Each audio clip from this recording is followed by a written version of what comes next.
Because all the join this broadcast, go Metro Makana share button.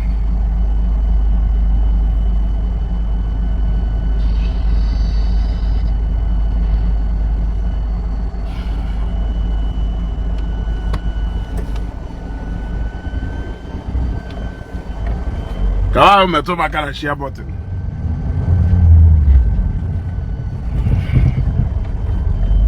Mother no go na this house. Mother no go na this house.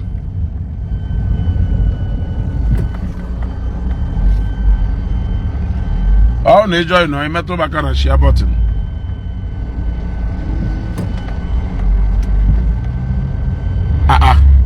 Why is Ojo also mad for? Ka network mo.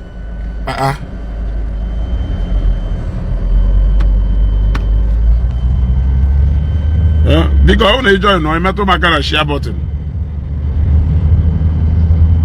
I'm on the people on I drop comments because okay, she did okay. The hair on a man for commenting mother when man when the mona hana eba.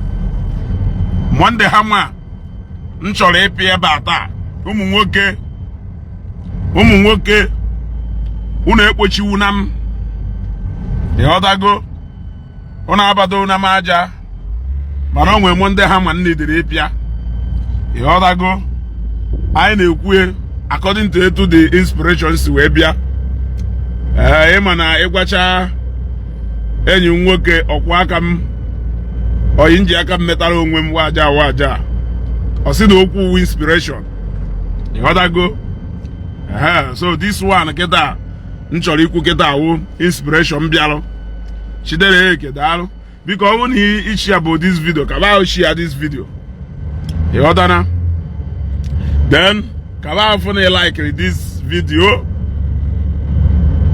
Click na love button. Warrior war. Ewachakwa abalance. Ona asego na okwu inspire na abalance ya asego go na happy for na ya ka ona ali beyenu. Na apere me funanya ka ọ na-ara ibe ya enu. O nwere okwu nchọrọ ikwu taa. Okwu a nchọrọ ikwu taa. Ọghọta ka ndị mmadụ send this thing na inbox but o nwere something mmelu nji wee decide ya ka of today of all people. In fact na okwu a bụ okwu ya wụ ụbọchị anyị ekwu ya ọfụma. Anyị enwe guest ndị ya abata. Ọghọtara ka anyị wee kapie okwu ọnụ because ife a na-emebi ife. If I maybe if mana I not only who I cover many of the things I had they cool something yeah they educate so many people. A lot of people do ignorant in this world and not until to all ha malo eto holo ha ka ha malo ha na dwell one of the ignorance wori Sheniva ha na-eme n'ezigbo ife mana ha ya ama na ife ha na-eme abaho. Adama afụ comment ndị mmadụ ebe a. Adama afụ comment ndị mmadụ ebe a. Adama afụ comment ndị mmadụ ebe a. And people are they share this video. People are they share this video. The only comment in flow ebe a nke chidere eke. Well, let me and check again at this other phone. Maybe. This is broadcasting. Yes, auto correct. Auto correct. Nwoke message ya nji wee bịa taa almost for nwoke. Message ya nji bịa ba today almost for nwoke. IJ Francisca, thank you very much. IJ Francisca, thank you very much.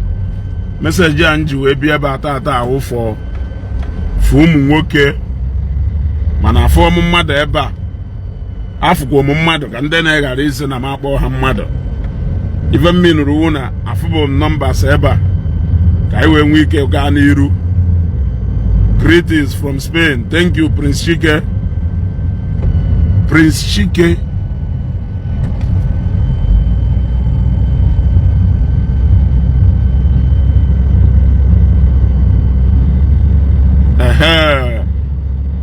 Ife ọ na anyị na-agba anyị agbagotana nwa obele anyị agbagotana nwa obele na-emetụ maka na like button and the love button na-eklikie na-abụ ịfụnanya ka ọ na-ala ibe ya enu.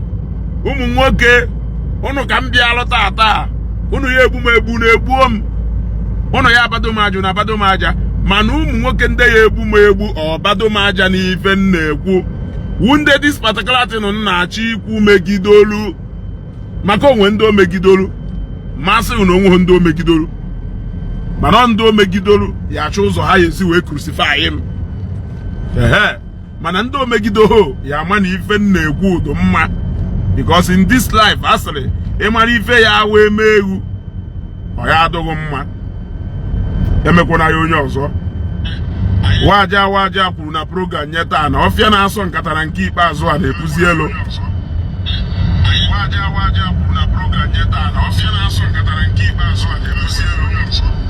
Mana asịrị ọfịa na-asọ nkata epu n'elu. Ife eji sịrị ọfịa na-asọ nkata epu n'elu maka na ọfịa na-asọ nkata pụọ elu ịma na nkata ya bata n'ime by force.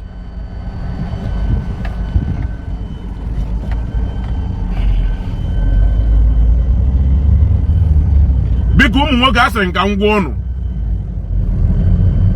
ọwụlụ na ifilu na ịkwadobo ha ịnụ nwaanyị, biko ana m ayọ gị ayọ, no matter the kind of pressure from the society, no matter the kind of pressure from family, no matter the kind of pressure or mockery from friends, ọwụlụ na ịma na ịkwadobo ha ịnụ nwaanyị, biko hapụ nwa mmadụ ka ọ nọrọ be nna ya.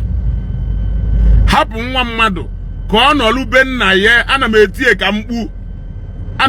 ka mkpu ejezina nụ nwaanyị because of n'ifiluru na ọgbọghọ anụchago nwaanyị. Ejezina nụ nwaanyị because of n'ifiluru na ọnwụ na ịnụ ha nwaanyị na ndị mmadụ ya ebido kọba gị ọnụ. Ejezina nụ nwaanyị ka o wee wụrụ na ịnụrụ nwaanyị maka na ndị ọgbọghọ anụwa na nwaanyị na ndị ọgbọghọ anụwa na nwaanyị eminuhu na ngụnwa akwado na ịnụ nwaanyị. See, subject is no mazi mmadụ to torture. It is a wicked act. Ịkpọta nwa mmadụ ị na-eme ife ma na-eme nwanne gị n'ihi ebu ọkụ wee jee ebe ahụ ị na-eme ya nwa onye ọzọ. Ọ na-eme nnenechi ụfọdụ mmadụ ejisa a na-anụ kịta. Ana m emere ụmụ nwaanyị ebere honestly. Akwụmasị na ụmụ nwaanyị ahụ eme nke ha n'ụbọchị ahụ ekwu nke ahụ ekwu ekwe. Mana ife nji ekwu maka this one wụ na this one na-aka emebi ife. Ka anyị kwupụrụ onwe anyị eziokwu. Ụfọdụ ije kpọta nwa mmadụ ịma na idubuho ready, idubuho mentally ready and prepared to go through that journey of marriage. Mana ihe aba n'ime sọsọ ka ndị ụwa ghara ịsị ịkpọtazie nwa mmadụ idebezie nwa mmadụ wee tọmentịwa nwa mmadụ wee tọchọwa nwa mmadụ and eme nwanne gị ife ahụ ị na-eme nwa onye ahụ ibulọgụ jee ebe mmadụ. A lot of ụmụ nwaanyị na pass through a lot be di ha. That is ndị aka ugbo ha akụ. Ọkwụ ndị aka ugbo ha akụ.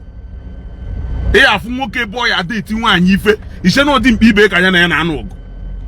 Ụfọdụ sef na-eti nwunye ha ife n'afọ ime. Ụfọdụ na-etigido nwaanyị ife tikwa ya akpa nwa ya. Ụfọdụ na-etigido nwaanyị ife tipu ya nwa obu n'afọ. Which kind of a human being is that? Which kind of a human being is that? Etu aka ndị nna nna anyị ha si wee nụ. Etu aka ndị nna nna anyị ha si wee nwụ. Ọnwụ na ịgba kamera akịta agwa ụfọdụ ụmụ nwaanyị ha bịa ebe a ka ọlụghụ experiences ha nwe ebe nwoke ha kọchalụghị ya ọ ya discourage more women ha jụ na ha ya anụ nwaanyị. Chetakwa ife ngwara achọkwa nka mmadụ bịa ebe a na-asị m ụmụ nwaanyị kwanụ nke ha na-eme. Agwara ngụ n'ụbọchị anyị ekwu nke aha ya ekwukwa nke aha, but for now ka anyị kwugodu maka ụmụ nwoke ha na-eji akpọta nwa mmadụ bịa na-atụche. Ọ bụrụ na ịkwadobo ha ịnụ nwaanyị kwụrụ n'ọkpagụ onye pressure ọgụ wee na ịkwadobo ịghọtago. Yes anyị jee Francisca bụta eziokwu eso na nnụọ nwaanyị ịghọtana wee ghọta na onye adụbo prepared mentally ịnụ nwaanyị aya nụ nwaanyị. Yes eso na mụ nụọ nwaanyị wee chọpụta na onye adụbụ prepared mentally ịnụ nwaanyị na onye aha ya anụnwu nwaanyị because na a lot of things dị involved. Ịghọtara? Now epụtazie ịchọ ka ị bịa kọwawalụ m the girl jikwa wee mee nke o jikwa wee itiwuchala ụmụnne gị ndị nwaanyị itiwuchala ụmụnne gị ndị nwaanyị nke ahụ ọ na-emezi mgbe ị nụtara ya ọ dị iche from nke ụmụnne gị ndị nwaanyị na-eme itiwusiri ụmụnne gị ndị nwaanyị before ha wee nụọ di ịmakwu na ọka alụgụ mma ịmakwuli na ọka alụgụ mma na-ese na ihe emezi ya na babe ha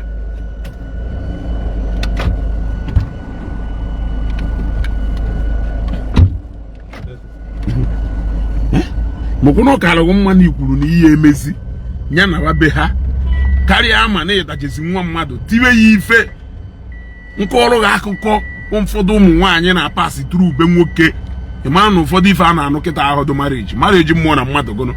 Who told you that marriage is na marriage is the end to success n'ebe nwaanyị nọ? Onye gwara gị ife a? Onye gwara na nwaanyị anụghọ di?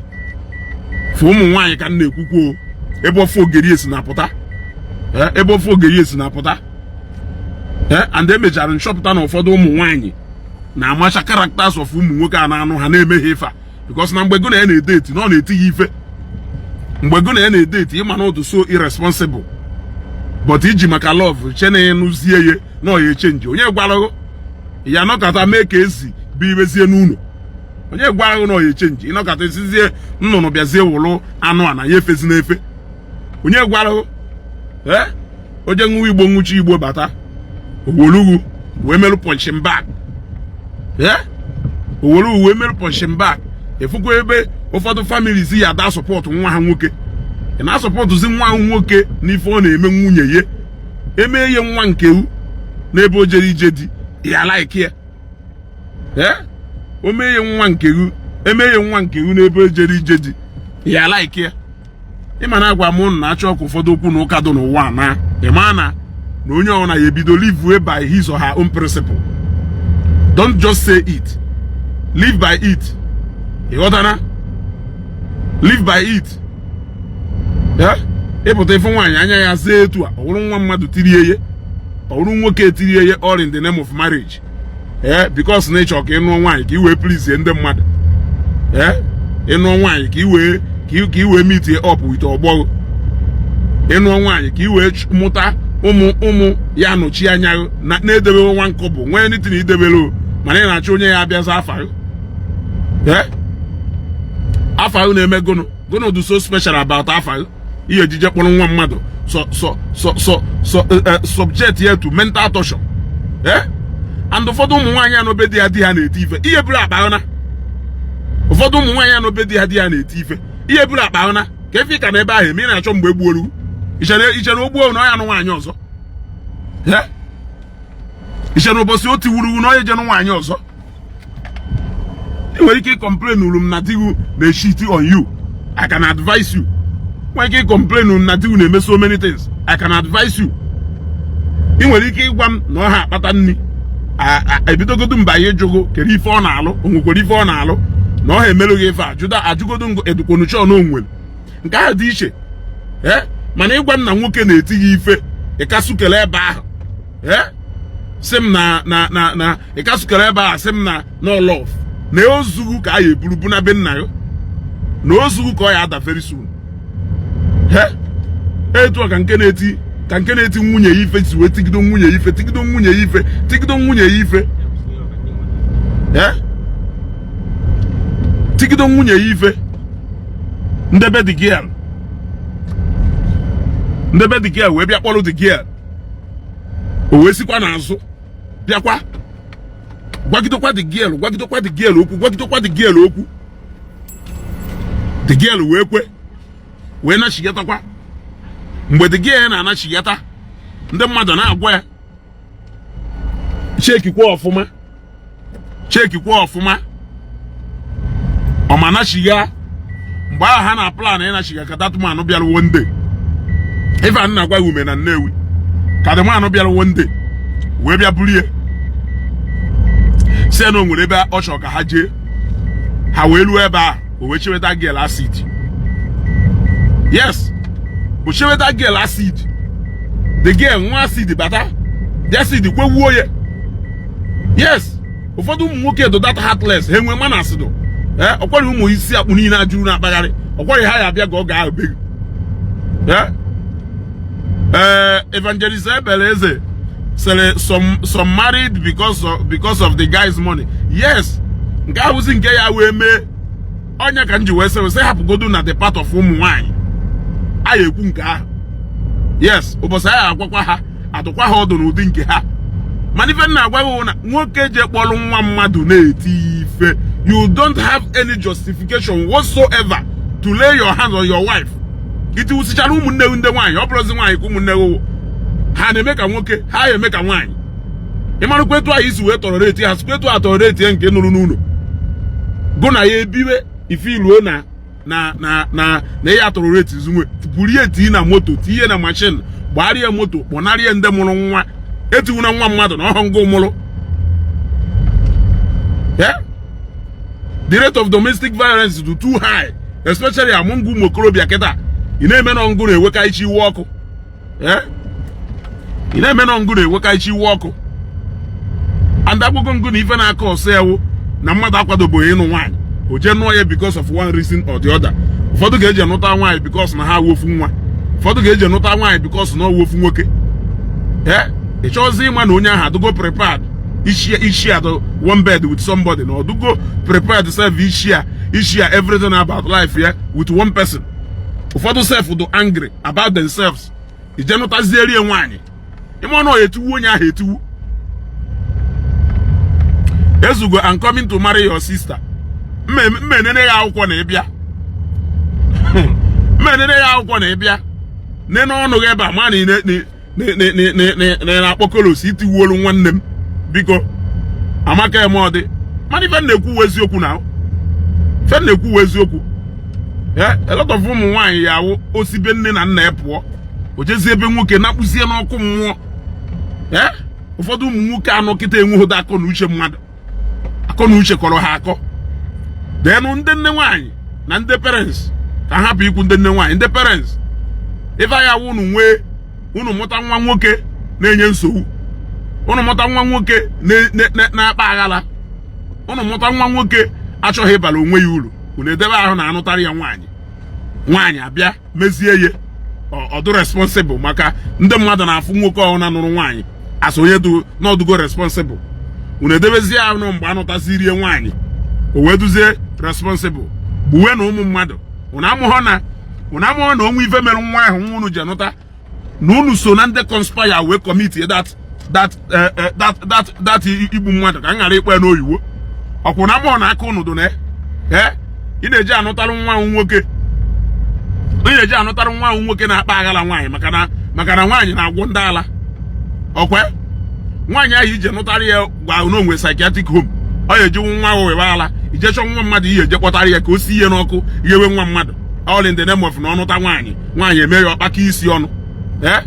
Zụọ nwa ya azụọ, ịzụcha nwa ya azụọ iwe kpọrọ ya o wee jebe mmadụ wee je kpọrọ nke ọ ya azụ. Owe onye azụ ha azụ ya eje amụtakwa onye ọ ya azụ ka ịkọ esiri wee zụọ ụmụ ya. Ụfọdụ n'ime ụlọ ya hapụrụ ha rehabilitation center ebe ihe ebuda nwa ya ije nụtara ya nwaanyị, ọkpọbata nwa mmadụ n'ụlọ gwagawa nwa mmadụ. Were aka ntị na-amachisi ụmụazị ntị. Ana m afụ ụmụ nwoke ya awọ ịpụta nwoke asasị ọkpa nwaanyị ejezie na-achụta ego were enye ya nri ọma na-etikwa ife n'enu because na ọ ya anụkwu na the girl nwunye onye na-akpata ife ha na-eri. Ọnọkwa ebe a sasị ọkpa na-eti ọda, ọnọkwa ebe a sasị ọkpa na-eti ọda. Kụzigoduru nwa gị ka ọ master the art of responsibility, art of taking responsibility. Bifo iwe je kpọtara ya nwaanyị na ụmụ nwaanyị ahụ agwọ ndị ala. And the money I made the high rate of thank you James Frank, the high rate of if ụmụ nwoke na-ese SK Kolos Igbo gum ụmụ ife niile ụmụ nwoke na-ese ọgbara ọfụla na-ese especially all these young youth si mara ife a ya eme gọọmenti mara ife a ya eme maka ha were ife a damage cha structure isi ha niile ọ darụzie nwa mmadụ na-akụ ife ebe ọ na-azụ nwa mmadụ ọkpa n'afọ nwaanyị dị ime ọmụmụ ife ebe die na-eti ife o chefuda na nwa ahụ ebu n'afọ n'ọnwa thank you Olise Ebuka, thank you very much. Zụọ na ụmụ na-azụọ ịzụcha nwa ya azụọ iwe jekpọtara ya ụmụ nwaanyị agwọ ha na ha na-agwọ ndị ala olesi ụmụ nwaanyị na-ebe a biko reply ya rụnụ ọ na-agwọ ndị ala onye damejichi onwe ma onye zụfuwa nwe zụfucha nwe odechi ofu nwatakịrị isi kpakọrọ ọnụ be nne na nna ya kpọrọ ya bịa nye ya ọrụ ngụnwa nne ọrụ nelego as a mother ka ị na-achọ ka ije nye nwatakịrị nwaanyị pụtara ụwa ụbọchị a ọrụ nelego as nne ọ na igogo as nne nya ka ị chọọ ka ije nye obere nwa pụtara ụwa ka o bulu ka ya na ife mewe onye lukwu anya si ọwụrụ ya mụnwa believe na ọwụ na-ene anya ọfụma na ya avoid at least 60 to 70% of some of the mistake emelu say in the name of marriage. Some marriages will mistake. I'm sorry to say that. Some marriages will mistake. And they don't know as nwoke man need to go damage before beyond repair. Work over on yourself. Yes. Spend the rest of your life working on yourself. Don't go and marry a woman here make your prayer point. Epota what I want no di. So dear ya prayer point here otutu efi aban. Yeah? Ụfọdụ ụmụ nwaanyị na-afụsa efu na ejuru n'ụka wụ maka di ha ka ha ji anọrọ ebe a. Yeah, because ọ nụta n'ofu agafu ma ọ nụta ofu ogene. Oge ọ na-efuzi na ọsụrụ ịshafụ na-akpagharị from one prayer house to the other. All in the name of no na-eje ekpe ekpere. Yeah, onye nne ya azụmụ ha azụmụ, onye karịrị nne ka ị na-achọ ka ọ wụrụ nwa 23 years ma nwa 27 years ya bịa zụrụ gị dimkpadụ 45 years ma ọ dimkpadụ 37 years. Ngụ nwa ụmụ nwaanyị nwedoro authority ya awụ ịgwa ya ife o respect godu ka nne at least onye etighị ife o mee godo ife ahụ ikwuru ekwu onye etighị ife ya izumughe ọ nigo ị hapụzie ndị ịma na ọha ka e trenuru debe ha na rehabilitation centers. Adamishi worldwide. Yes, I am married. Yes, I am married. You gotta go.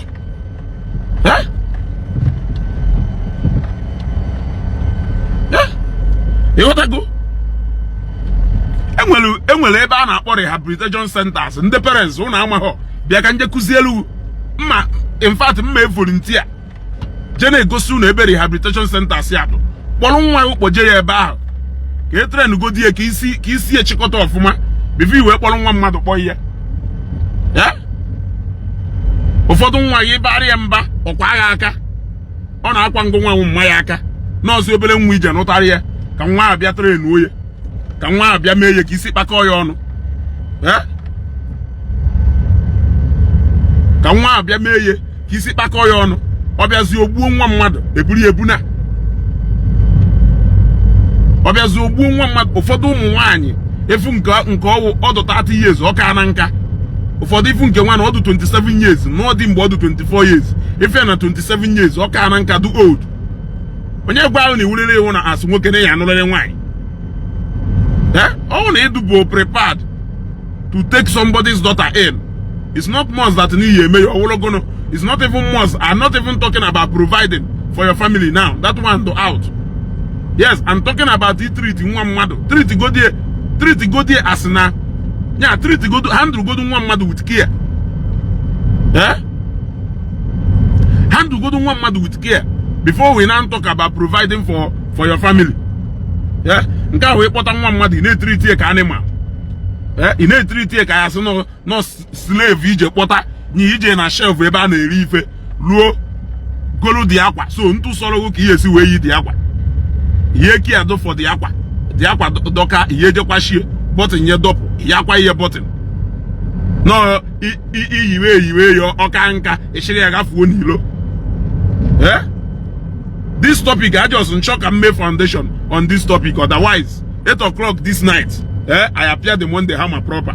But as guest, Beation Noku, but don't go off, 8 o'clock this night, I appear the Monday hammer. You ought to go. A boy in the Maduro Hamulo.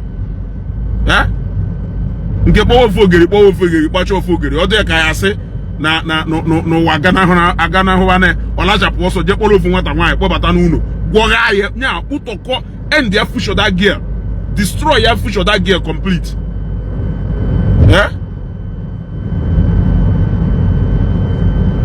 You destroy your fish of that gear. I draw about you call nonsense. Because even now that fell nonsense. You know one you own Nina for no hife, a bargain with each another. Puria Bunan de Beha. Puria Bunan de Behana separation de Benine. Kuna mmadụ na-eme business ị na-anya fụ na business unu na-eme na ọha dakọsiri unu emedebe business unu agbasa unu agbasa so onye gwara go na agbasa anụ nwere ife ogosi isi elai ọ ka ahụ mma na edu ndụ ọ ka ahụ mma na edu ndụ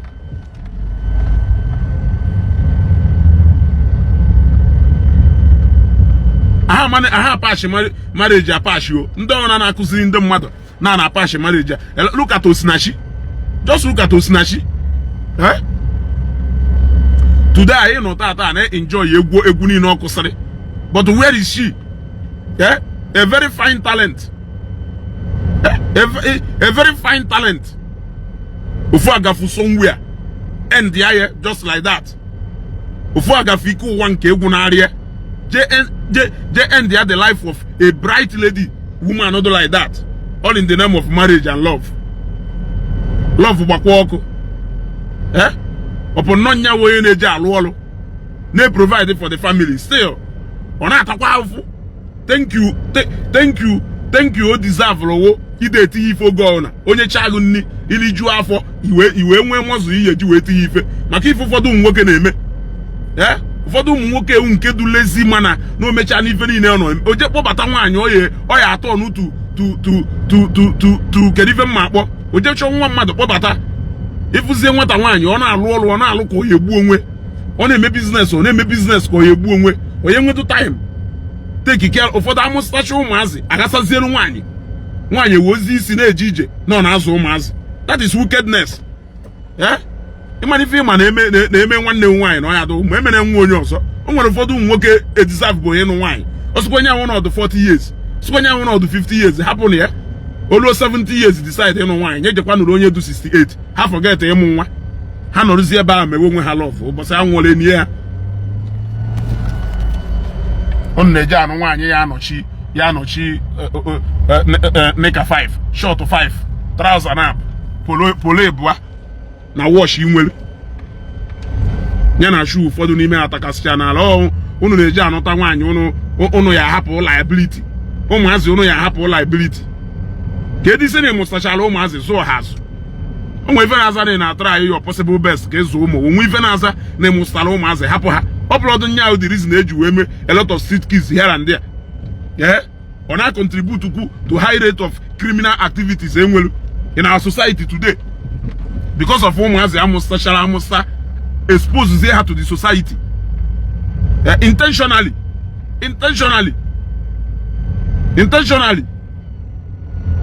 because amuhodum the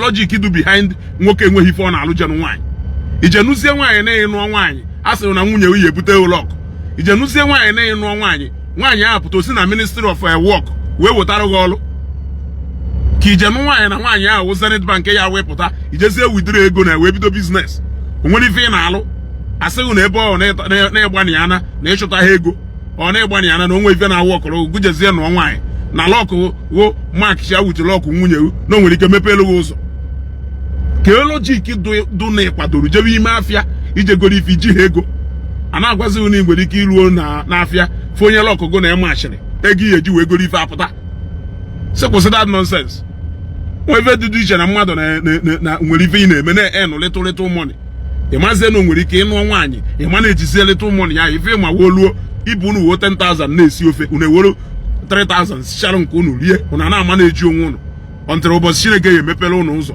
unu enjoy bakwa. Mana the kind of irresponsible guys enwere kịta, they don't even want to take any responsibility at all in this life. Ije kpọrọ nwa nwaanyị kpọọ ihe. Ịgbọrọ nwa nwaanyị kpọọ ihe, ọ kpọrọ ya je destroy ya nwata nwaanyị ịmụrụ. Ụmụ nwaanyị na-awụzi gọvanọ today. Ọwụ na ịmụ ha wee vejeti ya ba nke Nnewi anyị wee malụ. A lot of ụmụ nwaanyị nwere bright futures mana ịkpọrọ ha ịkpọrọ ya ofu agafu. O je kpuchuo ha ihu end ya career ha reduce ha to nothing.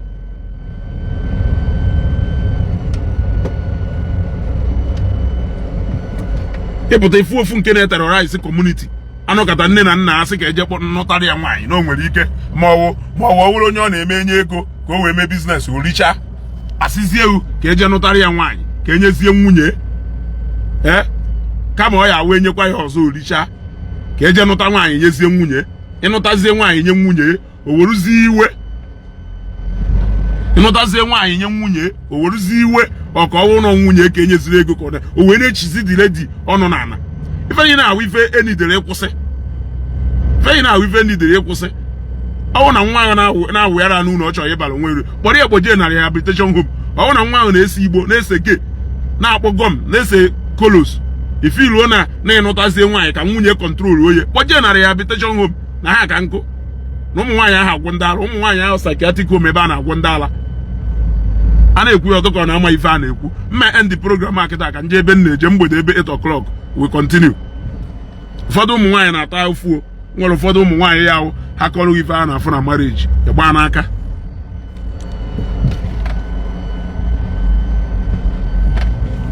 Ụmụ nwaanyị ụzọ ife eji esatụrụ ụmụ ofu ogede nke westicha life ya akpọrọ otu nwatakịrị fuche do bright kpọọ ihe ojekpuwu agbafuche all in the name of marriage gonodo.